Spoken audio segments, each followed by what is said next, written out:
Hello साथियों।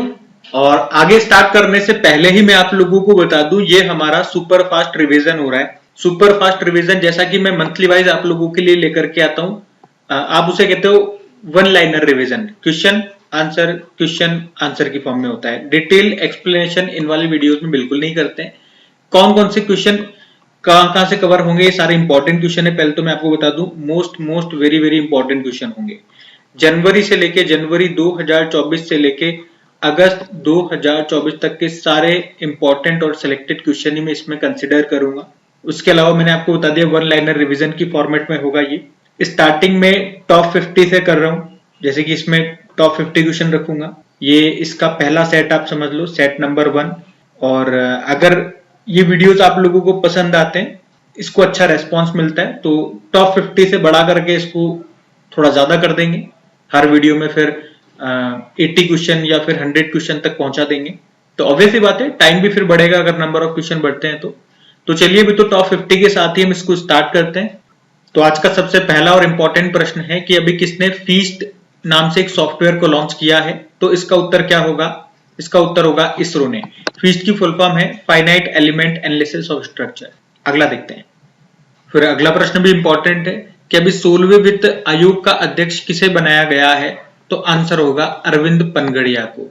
और अगर 16वें वित्त आयोग 16वें फाइनेंस कमीशन के अगर सचिव की हम बात करते हैं तो उनका नाम ऋत्विक रंजनम पांडे है। ये तो 16वें वित्त आयोग की बात कर ली। साथ में मैं आपको बता दूं 15वें वित्त आयोग के अध्यक्ष का नाम आप सभी जानते हैं, क्या है? एनके सिंह उनका नाम है।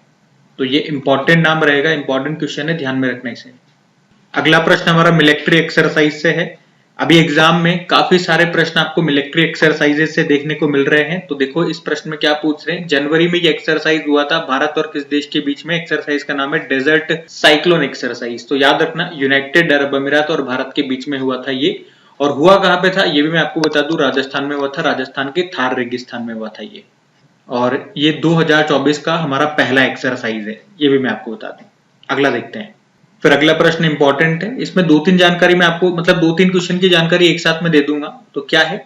International hockey federation 5S hockey विश्व कप 2024 ये कहां पे हुआ? प्रश्न तो पूछ रहा है कहां पे हुआ।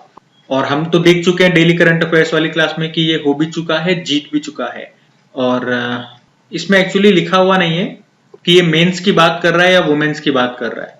तो देखो, मेंस पूछे या वुमेन्स पूछे तो दोनों का उत्तर यही होगा। ओमान की कैपिटल मस्कट में इसका आयोजन हुआ, तो ओमान इसका आंसर हो जाएगा।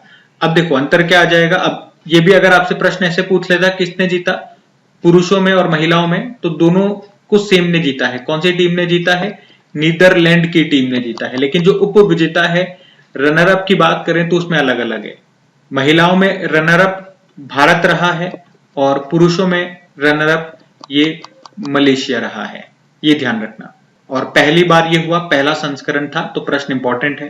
अगला देखते हैं। फिर अगला प्रश्न भी इंपॉर्टेंट है, और मेरे को हर प्रश्न में इंपॉर्टेंट बोलने की जरूरत नहीं है एक्चुअली में, क्योंकि सारे इंपॉर्टेंट और सिलेक्टेड क्वेश्चन मैं आप लोगों के लिए लेकर के आ रहा हूं। जैसे कि ये देखो, देश का पहला, अब ये देश का पहला है तो प्रश्न इंपॉर्टेंट है। और किस मामले में पहला? कि देश का पहला अखिल भारतीय बालिका सैनिक स्कूल ये कहां पे स्थापित किया गया? तो ये इंपॉर्टेंट है, आंसर हो गया मथुरा इसका। इस तरह से भारत में टोटल 100 सैनिक स्कूल खुले जाएंगे गर्ल्स के लिए, और उसमें से ये पहला है। कहां पे? मथुरा, याद रखना। अगला देखते हैं। फिर अगले प्रश्न में पूछ रहे हैं कि दुर्घटना संभावित साइटों को नेविगेशन प्लेटफॉर्म पर मैप करने वाला पहला राज्य कौन सा बन गया है? तो आंसर होगा पंजाब बन गया है। पंजाब इसका आंसर होगा। अगला देखते हैं। फिर अगले प्रश्न में पूछ रहे हैं अभी कृषि विज्ञान में योगदान के लिए अभी MS स्वामीनाथन पुरस्कार 2023 से किसे सम्मानित किया गया? तो आंसर हो जाएगा BR कंबोज को। और MS स्वामीनाथन आप जानते हो, अभी इनको भारत रत्न सम्मान मिला है। Father of green revolution in India इन्हीं को कहा जाता है। तो BR कंबोज आंसर होगा। फिर अगले प्रश्न में ये इंपॉर्टेंट डे है, और डेज भी मैं बिल्कुल सेलेक्टेड ही लूंगा। जैसे कि ये हो गया विश्व ब्रेल दिवस, वर्ल्ड ब्रेल डे, ये कब मनाया जाता है? तो आंसर होगा 4 जनवरी को मनाया जाता है। और थीम क्या है? Reaching the blind visually impaired, अंधे और दृष्टिबाधित व्यक्तियों तक पहुंचना। तो 4 जनवरी याद रखना। अगला देखते हैं। फिर अगले प्रश्न में पूछ रहे हैं कि फॉल्कन 9 रॉकेट, फॉल्कन 9 रॉकेट ये किसका है? तो आपको पता है ये स्पेस एक्स का है, जो कि एलन मस्क की कंपनी है। तो फॉल्कन 9 रॉकेट से लॉन्च होने वाला भारत का पहला उपग्रह सैटेलाइट ये कौन सा है? तो आंसर हो जाएगा GSAT 20। और GSAT 20 को ही याद रखना, GSAT N2 भी कहते हैं। तो कुछ भी पूछ ले GSAT 20 या GSAT N2 तो आपका दोनों आंसर हो जाएगा। और ये स्पेस एक्स के फॉल्कन 9 रॉकेट से लॉन्च होने वाला भारत का पहला मिशन है। तो प्रश्न इंपॉर्टेंट है। और वैसे ये अगर ऑप्शन में ये नहीं मिले, इसके अलावा या तो GSAT 20 बोल दे या GSAT N2 बोल दे या CMS-03 भी बोल सकते हैं इसको। ये इस नाम से भी जाना जाता है। ये एक संचार कम्युनिकेशन सैटेलाइट है। तो ध्यान रखना इसे। अगला देखते हैं। फिर अगले प्रश्न में पूछ रहे हैं कि प्रधानमंत्री विश्वकर्मा योजना को लागू करने वाला पहला केंद्र शासित प्रदेश यूनियन टेरिटरी कौन सा बन गया है? तो आंसर होगा इसका जम्मू कश्मीर। अब आपके मन में ये प्रश्न और आएगा कि प्रधानमंत्री विश्वकर्मा योजना ये कब शुरू हुई थी, या एग्जाम में ये पूछ सकते हैं आपसे। तो याद रखना, इसको नरेंद्र मोदी ने ही लॉन्च किया था। कब? 17 सितंबर 2023 को विश्वकर्मा जयंती के अवसर पर। और इस योजना के अंतर्गत क्या क्या लाभ मिलते हैं वो आप वीडियो को पॉज करके यहाँ पे रीड कर सकते हैं सब कुछ। हम अगला प्रश्न देखते हैं। फिर अगले प्रश्न में पूछ रहे हैं कि यूरोपीय निवेश बैंक यानी कि यूरोपियन इन्वेस्टमेंट बैंक, इसके अध्यक्ष कौन बन गई है और ये अध्यक्ष बनने वाली पहली महिला भी है। तो इनका नाम क्या होगा? इनका नाम है नादिया कैल्विनो। ये जो यूरोपियन इन्वेस्टमेंट बैंक है ना, इसका हेडक्वार्टर कहां पर मिलेगा? आपको लग्जमबर्ग में मिलेगा। और ये इस पद पर आने वाली पहली महिला हो गई है। और ये है किस देश के? आजकल इस तरह के प्रश्न भी आ रहे हैं, इनके देशों के नाम भी पूछ रहे हैं। तो याद रख लेना भैया, ये स्पेन की है। अगला देखते हैं अभी। फिर अगले प्रश्न में पूछ रहे हैं कि अखिल भारतीय रबर उद्योग संघ का अध्यक्ष किसे बनाया गया? तो याद रखिएगा, शशि सिंह को बनाया गया है। शशि सिंह का नाम याद रखना है। All India rubber industry association के ये प्रेसिडेंट बनाए गए हैं। अच्छा, ये भी अच्छा प्रश्न है, जीआई टैग वाला प्रश्न है ये कि अभी किस राज्य की सिमलीपाल काई चटनी को जीआई टैग मिला है? तो सिमलीपाल से ही आप आंसर लगा पाओगे। इसका उत्तर क्या हो जाएगा? उड़ीसा हो जाएगा। मतलब ये चींटियों से, जो रेड वीवर आंट्स होती है, जो लाल चींटियां होती है, उनसे बनी हुई चटनी होती है जिसको अभी जीआई टैग मिल गया है। उस चींटियों से बनी हुई चटनी को खाते हैं लोग। तो ये ध्यान में रखना, अच्छा प्रश्न है। अगला देखते हैं। फिर अगले प्रश्न में क्या पूछ रहे हैं कि अभी डिजिटल शेंगेन वीजा जारी करने वाला पहला यूरोपीय देश कौन सा बन गया है? तो इसका उत्तर क्या होगा? इसका उत्तर हो जाएगा फ्रांस। फ्रांस इसका आंसर होगा। फिर आपसे पूछ रहे हैं कि अभी महाराष्ट्र की पहली महिला डीजीपी किसे नियुक्त किया गया? ये भी इंपॉर्टेंट है नाम। आंसर इनका हो जाएगा रश्मि शुक्ला, क्योंकि पहली महिला डीजीपी है महाराष्ट्र की। तो ध्यान में रखना। फिर पूछ रहे हैं भी राष्ट्र पक्षी दिवस, नेशनल बर्ड डे, ये कब मनाया जाता है? तो याद रखना, ये 5 जनवरी को मनाया जाता है, नेशनल बर्ड डे। और थीम क्या है? राइट टू फाइट, लड़ाई का अधिकार। फिर अगले प्रश्न में पूछ रहे हैं कि जल्लीकट्टू कार्यक्रम का आयोजन ये कहां पे किया गया? तो ये किया जाता है तमिलनाडु में। इसमें एक बेल होता है, उसको कंट्रोल करना होता है। जल्लीकट्टू, कई बार आपने नाम सुना होगा, इंपॉर्टेंट है। फिर अगले प्रश्न में पूछ रहे हैं कि देश की पहली स्वस्थ और स्वच्छ फूड स्ट्रीट का नाम क्या है? तो इसका तो नाम प्रसादम हो जाएगा, आप सबको पता होना चाहिए। कहां पे खोली गई? तो मध्य प्रदेश के उज्जैन में इसको खोला गया था।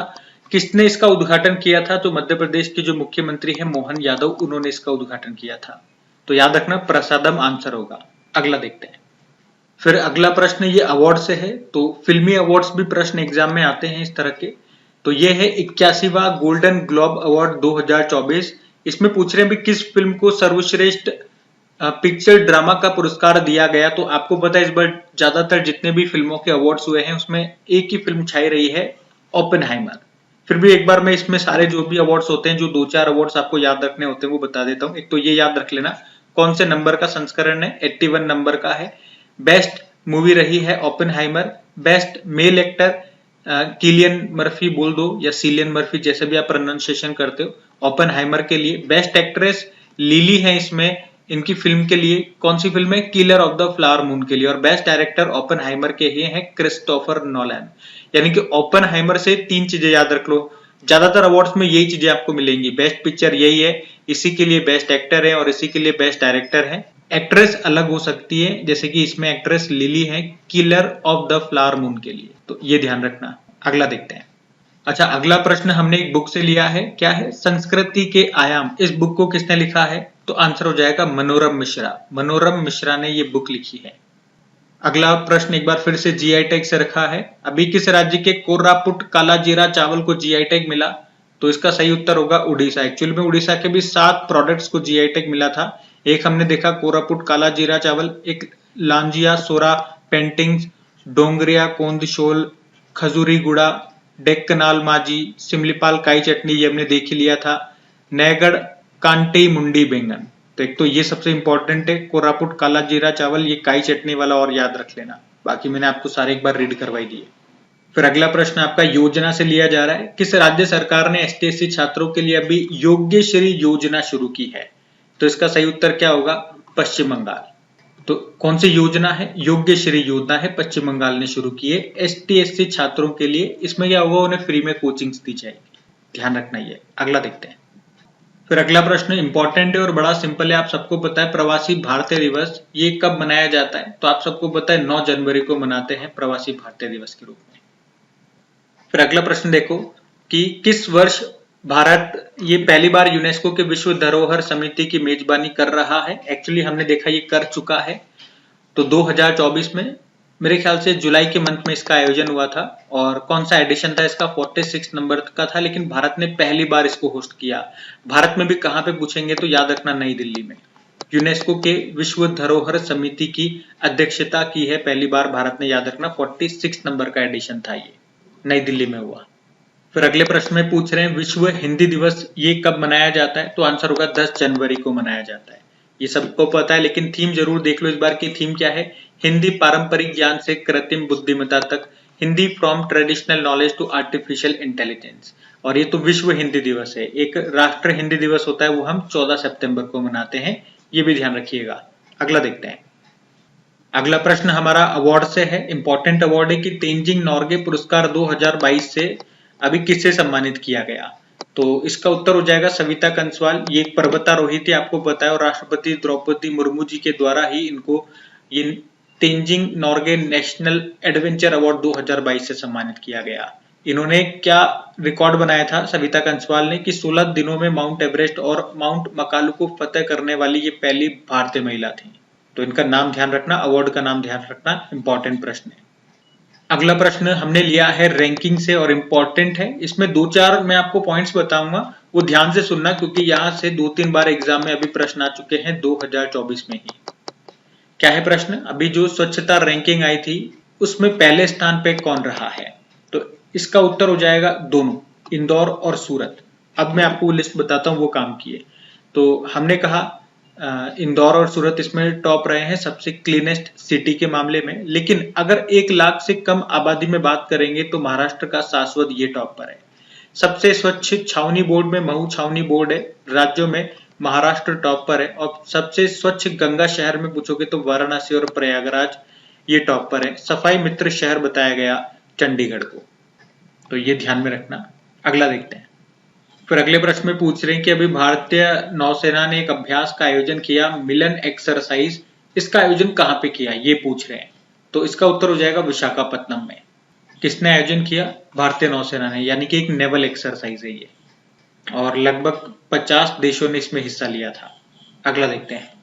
फिर पूछ रहे हैं अभी किस IIT ने श्रीलंका में अपना नया परिसर, अपना नया कैंपस स्थापित करने की घोषणा की है? तो सही उत्तर हो जाएगा IIT मद्रास। और आपको पता होगा कि भारत के बाहर पहला IIT कैंपस खोलने वाला IIT यही है, IIT मद्रास। और कहाँ पे खुला था? तंजानिया, जो कि एक अफ्रीकी देश है तंजानिया। और अभी IIT दिल्ली ने भी यूनाइटेड अरब अमीरात के आबू धाबी में अपना नया कैंपस स्थापित कर लिया है।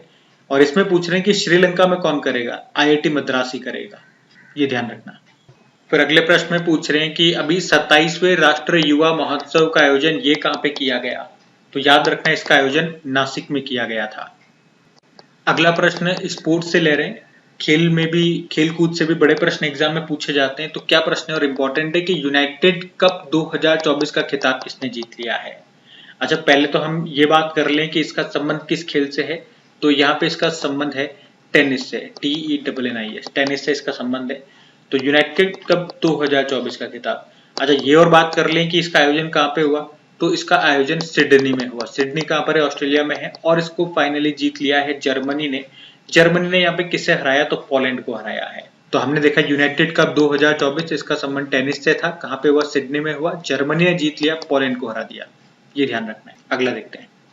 अगला प्रश्न भी खेलकूद से ही है और ये इंपॉर्टेंट प्रश्न मार्क कर लेना कि 2025 में जो नवे एशियाई शीतकालीन खेल होंगे, यानी कि एशियन विंटर गेम्स होंगे, वो कहाँ पर होंगे? ये प्रश्न है। तो इसका उत्तर हो जाएगा चाइना में होंगे। अगले साल ये होंगे फरवरी मार्च में। कहाँ पे होंगे याद रखना, चाइना के हार्बिन शहर में होंगे। स्लोगन भी दिया गया है dream of winter love among Asia. Mascot यानी कि शुभंकर याद रखना बिन बिन और नीनी है। ये टाइगर के बच्चे हैं, बाघ शावक हैं, उनको नाम दिया गया है बिन बिन और नीनी। और इसका एम्बलम क्या, एम्बलम मतलब प्रतीक चिन्ह, उसको नाम दिया गया है ब्रेक थ्रू। तो सब मैंने आपको बता दिया हम किसकी बात कर रहे हैं, एशियन विंटर गेम्स की, जो कि 2025 में होंगे। कौन सा संस्करण है, नवा संस्करण है। कहाँ पे होंगे, चीन में होंगे। स्लोगन देख लिया, मैस्कॉट देख लिया, एम्बलम देख लिया, सब देख लिया। अब अगला प्रश्न देखते हैं। फिर अगले प्रश्न में पूछ रहे हैं कि राष्ट्रीय युवा दिवस 2024 की थीम क्या है। नेशनल यूथ डे, ये तो आप सभी जानते हो, national youth day Swami Vivekananda ji की जयंती को होता है, यानी कि 12 जनवरी को होता है। लेकिन इस बार की थीम पूछ रहे हैं अब आपसे, तो आंसर हो जाएगा it's all in the mind, यानी कि सब कुछ हमारे दिमाग में है। और अभी हमने देखा भी था पीछे कि 27वां राष्ट्रीय युवा महोत्सव का आयोजन कहाँ पे किया गया था, तो महाराष्ट्र के नासिक में किया गया था, ध्यान रखना। फिर अगला प्रश्न क्या है कि देश के सबसे लंबे सी ब्रिज जिसका नाम अटल सेतु है, इसकी लंबाई आपसे पूछ रहे हैं। तो आंसर हो जाएगा 21.8 किलोमीटर। दो चार बातें इससे मैं आपको संबंधित बता देता हूं कि मोदी जी ने, प्रधानमंत्री साहब ने इसका उद्घाटन किया था। कहां पे, मुंबई में है ये। देश का सबसे लंबा सी ब्रिज है जिसको नाम दिया गया है क्या, अटल सेतु। ये मुंबई और नवी मुंबई को आपस में जोड़ता है। और लंबाई जरूर याद रखेंगे 21.8 किलोमीटर है। इसमें भी मैं आपको बता दूं कि 16.5 किलोमीटर का जो हिस्सा है वो समुद्र में है और बाकी का 5.5 किलोमीटर वाला हिस्सा जमीन पर है। तो ये आप ध्यान रखिएगा।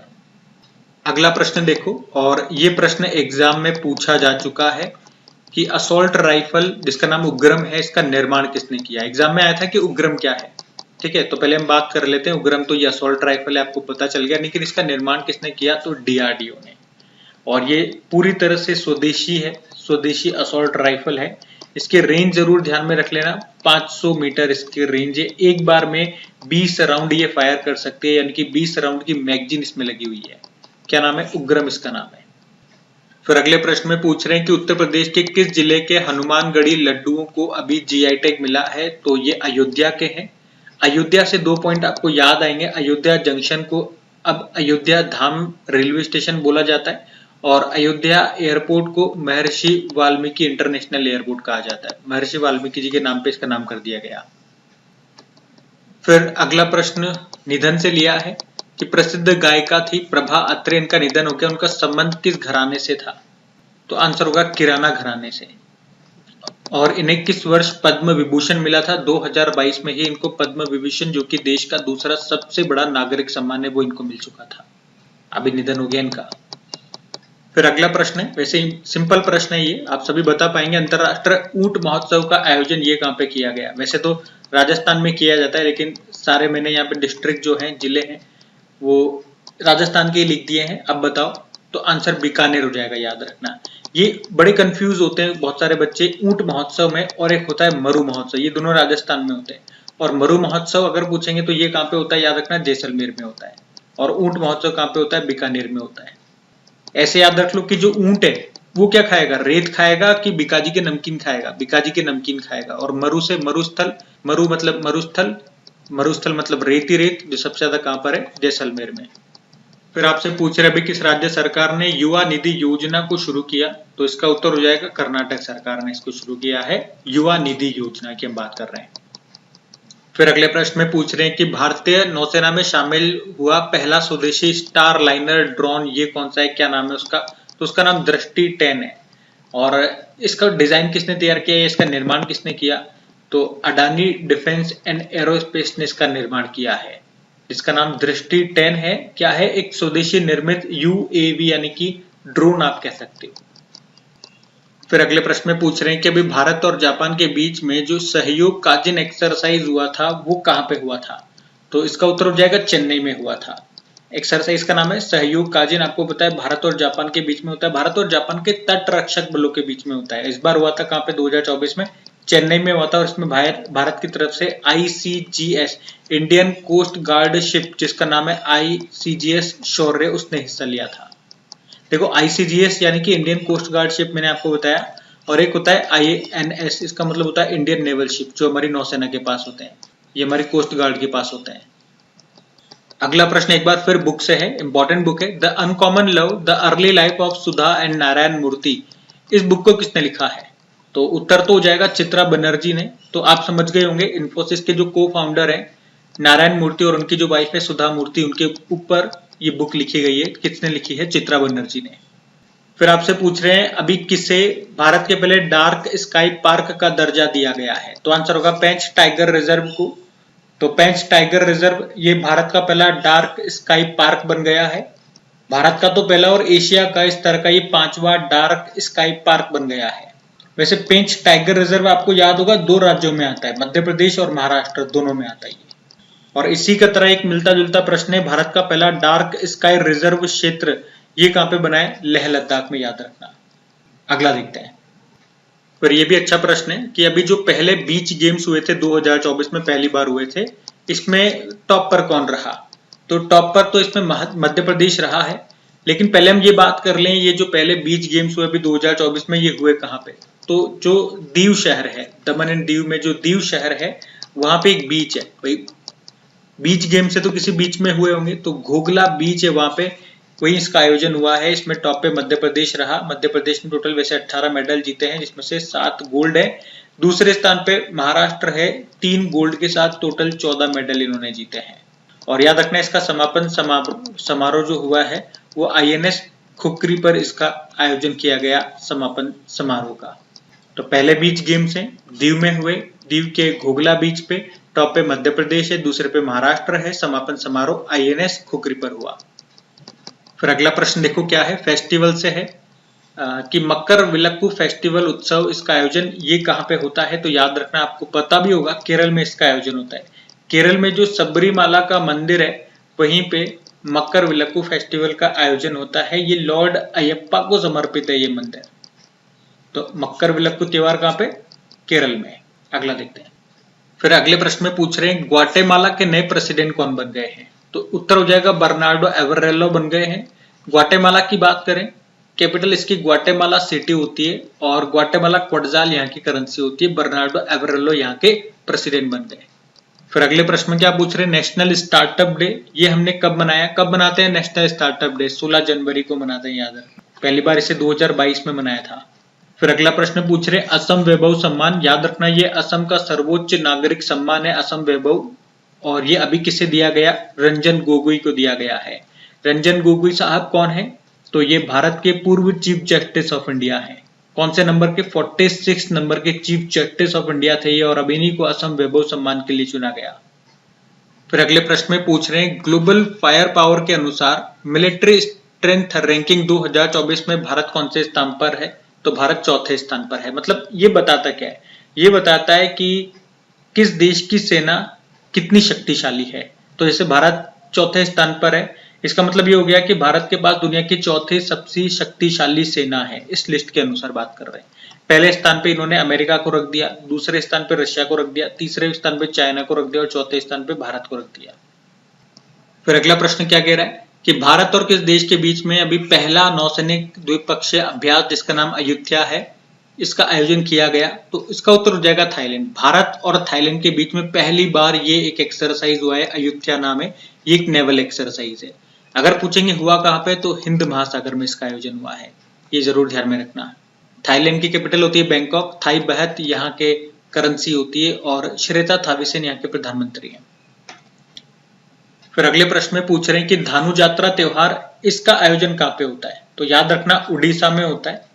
और ये विश्व का सबसे बड़ा ओपन एयर थिएटर प्रदर्शन है धानु यात्रा, और इसमें भगवान श्री कृष्ण और मामा कंस की कहानी का प्रदर्शन किया जाता है। ये 11 दिनों तक चलता है ये उत्सव। धानु यात्रा याद रखना कहाँ पे? उड़ीसा में। फिर अगले प्रश्न में पूछ रहे हैं कि कश्मीर में झेलम स्टेडियम का नाम बदलकर क्या कर दिया गया? तो आंसर होगा बिपिन रावत। बिपिन रावत जो हमारे पहले चीफ ऑफ डिफेंस स्टाफ थे, लेकिन इनका तो निधन हो गया। अब दूसरे नंबर के कौन बन गए हैं? जनरल अनिल चौहान बन गए हैं। तो आज का सेशन हम यहीं समाप्त करते हैं। एक होमवर्क प्रश्न मैं आपको दे रहा हूँ, ये आपके सामने होमवर्क प्रश्न है। किस राज्य ने माई स्कूल माई प्राइड अभियान शुरू किया था? बताइएगा उत्तर क्या होगा। ये ऑप्शन आपके सामने। सेशन को अभी तक आपने लाइक नहीं किया तो प्लीज वीडियो को लाइक जरूर कीजिए, ताकि मुझे पता लगे कि कितने लोग इस सेशन को पसंद कर रहे हैं। और ज्यादा से ज्यादा अपने दोस्तों के साथ स्टडी ग्रुप में एक बार इसे शेयर कीजिएगा, ताकि इन वीडियोस को अच्छा रेस्पॉन्स मिले। तो हम इसे आगे कंटिन्यू करें और नंबर ऑफ क्वेश्चन भी इंक्रीज करें। बाकी बताइएगा सेशन आपको कैसा लगा। आज के लिए इतना ही, थैंक यू।